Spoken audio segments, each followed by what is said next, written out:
Hello, and welcome to the first video of a series from Pong to PS5, how to design a complete home video game experience.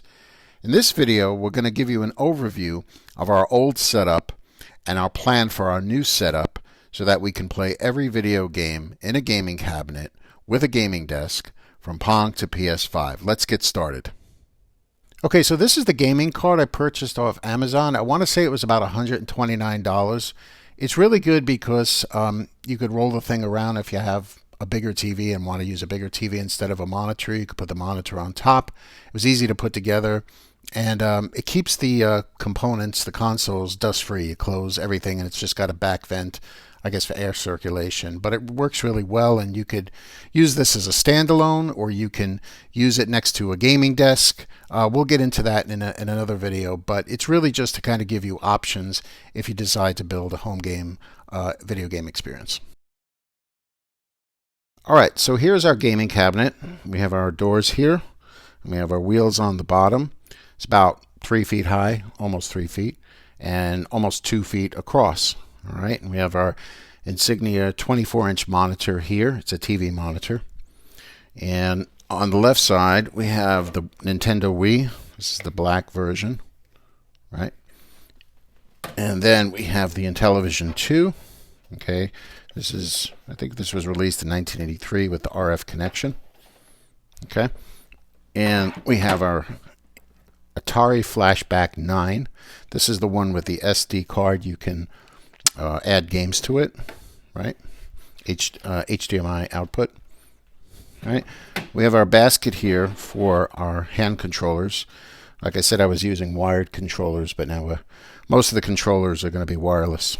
Okay, on the right side here we have our PlayStation 2 with our memory card, and this hooks up with the adapter to the RCA jacks, and it's very heavy. I got this in the early 90s. I really like the PlayStation 2. My favorite games were the Ratchet and Clank games. I don't know if those were your favorite. Here we have the RetroPie 4, so Raspberry Pi 4. I got this on the internet a while back. HDMI output, picture's very clear.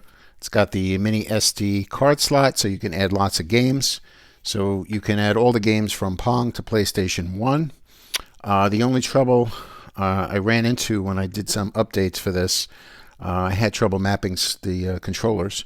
So this is going to be replaced by the mini PC in Batacera, and it will house most of the video games.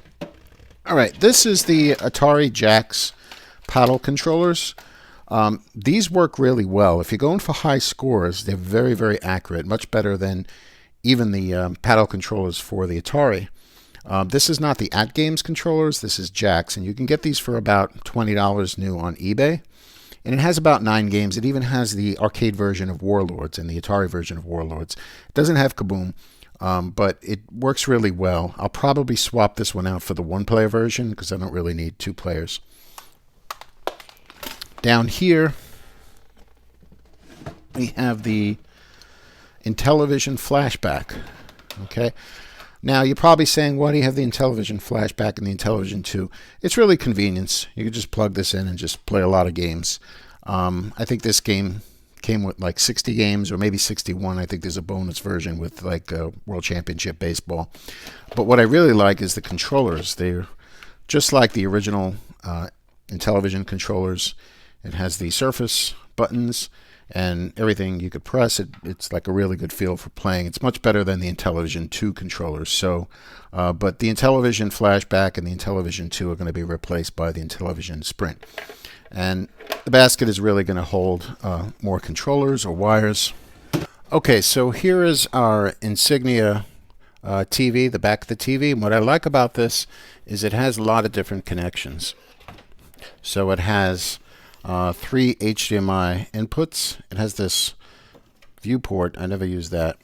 Optical audio cable.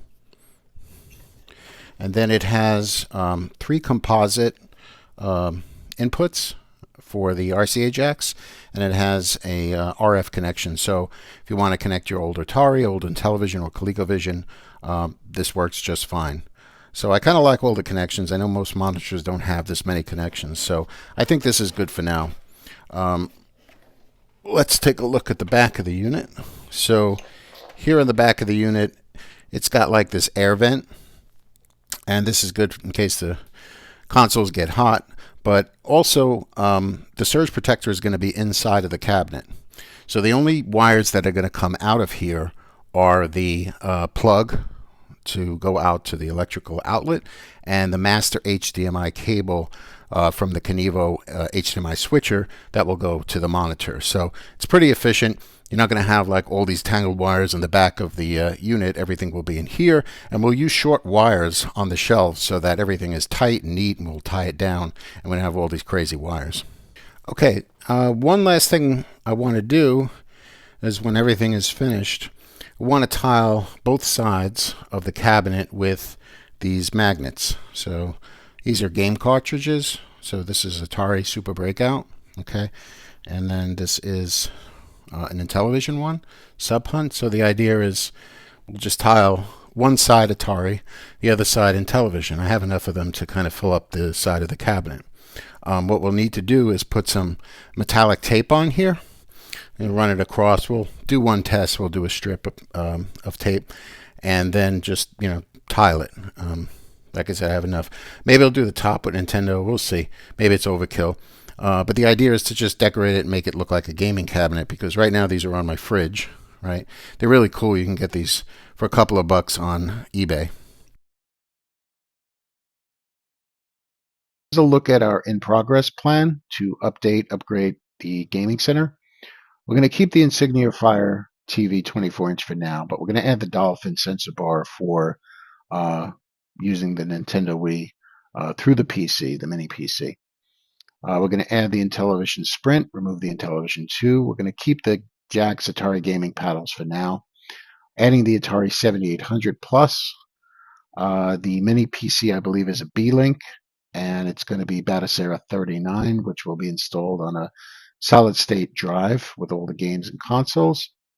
We're going to add an 8-power surge with 4 USB inputs, and then the HDMI Kenevo switch. Yeah, I think that's a 3-input. And then the clear click screen recorder. So for game overviews or long plays, we'll have the screen recorder. And then the controller bins, we're going to have all of our Atari wireless joysticks. So the Atari wireless USB joystick and also the 9-pin. They come with 2 adapters. We're going to have a wired paddle controller, the keyboard controller, the keypad that you use for Star Raiders, and the driving controllers. Those are all the 9-pin. We're going to have a Sega wireless controller via USB, NES and SNES wireless controller via USB, and a PlayStation wireless controller. I think we have the PS generic and then the PS3 controller. On the other side, we have the keyboard and the mouse. That's really just to, if you have to go into Windows or Batocera to make any changes or update the games. We're going to get a driving wheel. I don't know which kind yet. And then we have currently the Wii light guns. So we have the Big Buck Hunter shotguns. We have a sniper rifle, handgun, and a handgun with a nunchuck. And the reason you have the handgun is for the rail shooting versus the handgun with the nunchuck, where you have to kind of like move around in the game.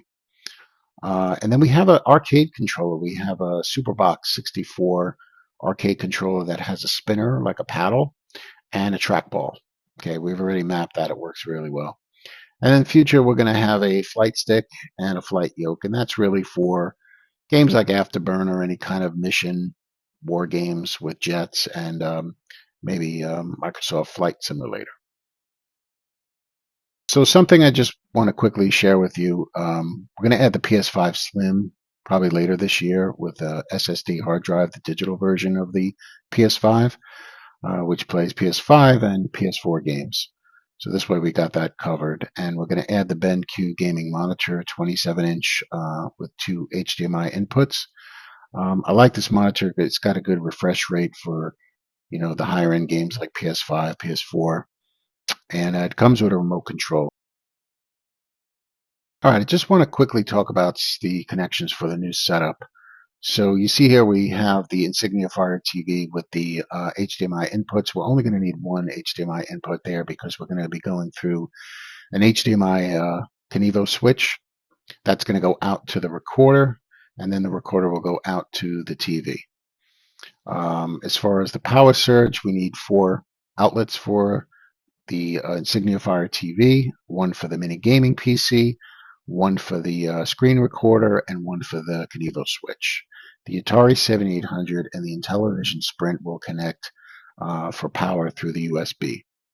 Eventually, we will add the PS5 Slim, and that will also need another power. So we'll need ultimately 5 power inputs on the surge and 2 USB. Now the Jack's Atari paddle, that is just battery controlled. So that there's, we'll probably remove that eventually once we get the 7800 working with the correct paddles. So I just wanted to show the connections. I'm going to do some more detailed videos with the setup, and we're going to actually build them in the videos, putting the consoles together and making the connections, wrapping the wires. I'm going to probably put some Velcro on the shelves so that nothing moves around. So stay tuned, there's more to come. This video was an overview of our current state for the gaming center and our plan for the upgrade. If you've enjoyed this video, please like, share, and subscribe. It really helps out the channel. And hit the bell icon for notifications for the next videos coming up. Thanks for watching.